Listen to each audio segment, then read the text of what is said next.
पति से बात करने का भी एक अवसर होता है। ऐसा नहीं कि वो घबराते घबराते आए और अपनी समस्या की लिस्ट उनके सामने रख दो कि गैस की टंकी खत्म हो गई, भिंडी नहीं लाए। ये अपनी आदत रहती है माताओं। आप तो सब अच्छे हो, लेकिन दूसरी माताएं करती है ऐसा कि जैसे ही वो 4 बजे आते हैं ना और दरवाजा बाद में खोलती है, पहले तो बनाती एकदम से इतनी देर से और ये तुरंत शुरू। देखो एक बात मैं आपसे कहती हूँ, पति घर का मुखिया होता है। आप जैसा घर का माहौल बनाओगे ना, थोड़ा बोल दूं क्या इस बारे में? आप घर के मुखिया हैं और आप घर के मुखिया का प्राण हो, लक्ष्मी हो आप। और घर का माहौल जैसा आप बनाओगे ना वैसा बन जाएगा। कौन कहता है कि मकान चीजों से सामान से अच्छा लगता है? भले करोड़पति का मकान हो, लेकिन अगर पति पत्नी में प्रेम नहीं है, एक दूसरे के प्रति सम्मान नहीं है, प्रेम आदर नहीं है, पति पत्नी से ढंग से बात ना करे, पत्नी पति से ढंग से बात ना करे, तो साहब वो घर नरक बन जाता है। इसमें दोनों का आपस में तालमेल ना हो, कभी वहां शांति नहीं रहती फिर। और एक बात कहूं, इसमें सबसे बड़ा नुकसान बच्चों का होता है। जो आपके घर के बच्चे देखते हैं, टुकुर टुकुर देखते हैं आपकी तरफ हो तो कि मम्मी पापा लड़ रहे हैं साहब। समझना बहुत गंभीर बात है ये। केवल पति ये ना समझे कि पत्नी ही पतिव्रता बन के रहे, ठीक है? केवल पति ये ना समझे कि पत्नी ही पतिव्रता बनकर रहे।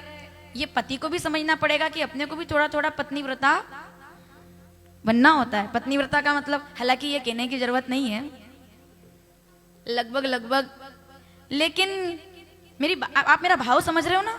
सम्मान, कि जितना वो आपके लिए त्याग करती है उतना हम भी त्याग करें। लेकिन सबसे बड़ी बात आपके लिए, आप घर की लक्ष्मी हो। चाहे कितनी भी बड़ी संकट घर के अंदर आ जाए, पर जब पति घर आए ना, तो एक नियम यहां से लेकर जाना आप। मुझे अगर दक्षिणा देनी है तो यही है आपकी दक्षिणा। माताओं सुनो, जब पति घर आए, कितने भी बड़े संकट में हो आप, घर में कितनी तकलीफ चल रही हो, आपको किसी ने कुछ बोल दिया हो, आपके किसी से लड़ाई भी हो गई हो, परिवार है, घर है, सब तरह की बातें चलती रहती है। जब पति आप वो शाम को 4 बजे स्कूल से आए, कि बिजनेस से आए, खेत से आए, ड्यूटी से आए, ऑफिस से आए, उसको घर पे आके शांति मिलनी चाहिए। और वो शांति कब मिलेगी? उनको कोई ये नहीं है कि बहुत ज्यादा हम व्यवस्था। शांति का मतलब क्या है? सबसे बड़ी शांति इसी में है कि पत्नी जब भी दरवाजा खोले तो मुस्कुरा करके खोले, तो समझ जाएगा कि सब कुछ ठीक है। मतलब देवी जी, लक्ष्मी जी ने दरवाजा खोला है। मैं बिना प्रमाण के नहीं बोलूंगी। जब दरवाजा खुलने से पता चल जाता है कि दरवाजा किसने खोला है। एक होती है लक्ष्मी, मुस्कुरा के दरवाजा खोलती है, आओ प्राणनाथ, हे प्राणनाथ पधारो आप, ठीक है? तो प्राणनाथ पधार गए जैसे, ऐसा। एक और होता है तरीका। एक तो लक्ष्मी होती, दरवाजा खोलती है मुस्कुरा, एक दरवाजा खोलती है ज्वालामुखी, धम।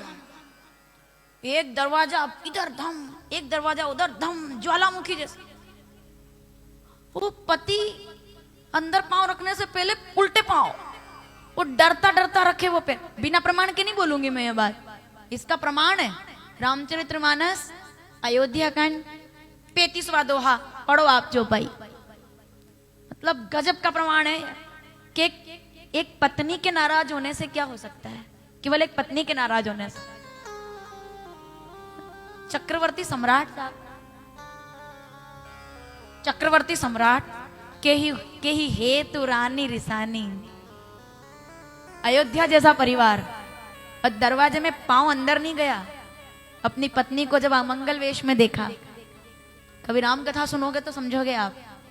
और अभी तो राम कथा नहीं सुना रही हूं मैं आपको, लेकिन राम कथा पढ़ तो सकते हो ना, लिख लो रामचरितमानस अयोध्या कांड, सब दोहे पढ़ लो वैसे तो। लेकिन दोहा नंबर 13 से शुरुआत हो जाती है, नाम मंथरा मंदमती, तो वो दोहा नंबर 37 तक चलता है, ये 37 तक। 35 में आकर के इस बात का प्रमाण मिल गया कि नारी ही घर को स्वर्ग बनाती है और नारी ही घर को। सुमंत्र के पांव नहीं पड़े राजा दशरथ और कैकेयी के कमरे में, कि जैसा लग रहा है जैसे गए सुमंत्र जब राउर माही। गजब की चौपाई है ये। 35 और 37वां दोहा पढ़ो आप, कि गए सुमंत्र जब राउर माही, तो सुमंत्र कहते हैं ऐसा लग रहा है जैसे आज मैं नरक में चल रहा हूं। नरक में, उस घर में तो राम जी थे ना, उस घर में तो राम जी थे ना। तो जिस घर में राम हो, क्या वो घर कभी नरक बन सकता है? कितना बड़ा रामचरितमानस का प्रमाण है कि राम जी भी कुछ नहीं कर पाएंगे। कितनी पूजा पाठ कर रहे हो आप, कुछ नहीं होगा अगर चेहरे पर मुस्कान नहीं है तो, और हृदय में संतोष नहीं है, शांति नहीं है तो। राम जी अलग, वो तो कहीं।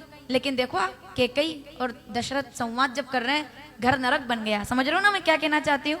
घर को लक्ष्मी भी, स्वर्ग बनाने वाली भी लक्ष्मी आप हो, और घर को नरक बनाना हो तो कैकेयी भी, वो भी एक भाव बन जाता है। तो मेरा निवेदन, पति जब एक संकल्प कर लो, भले ही आधे घंटे बाद पूरी बात बता देना, कोई बात नहीं, पर जब दरवाजा खोलो मुस्कुरा के खोलो। घर का माहौल अच्छा होना चाहिए भाई, सात्विक, अच्छा सकारात्मक घर बनाओ ना अपना। क्या दिक्कत है? थोड़ी बड़ी दिक्कत तो चलती रहती है सबके घर में।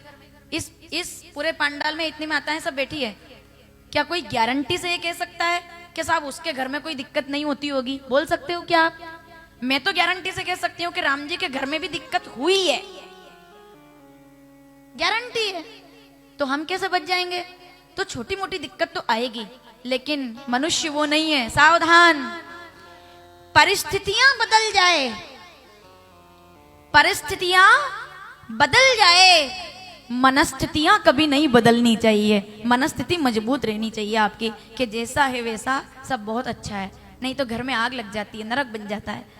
और नहीं तो खूब बड़ा मकान हो, सब हो, और ना तो पति पत्नी से ढंग से बात करे, ना कोई आपस में चर्चा ढंग से करे, शाम को रामायण का पाठ ना करे, सुबह कभी आरती ना हो, तुलसी का क्यारा ना हो, बूढ़े माँ बाप की छत्र छाया ना हो, अतिथियों का आना जाना ना हो, तो क्या है? मकान है वो, घर नहीं है। घर तो वो होता है जिसमें सबका सम्मान होता है, सबके लिए आदर होता है, उसको घर कहते हैं।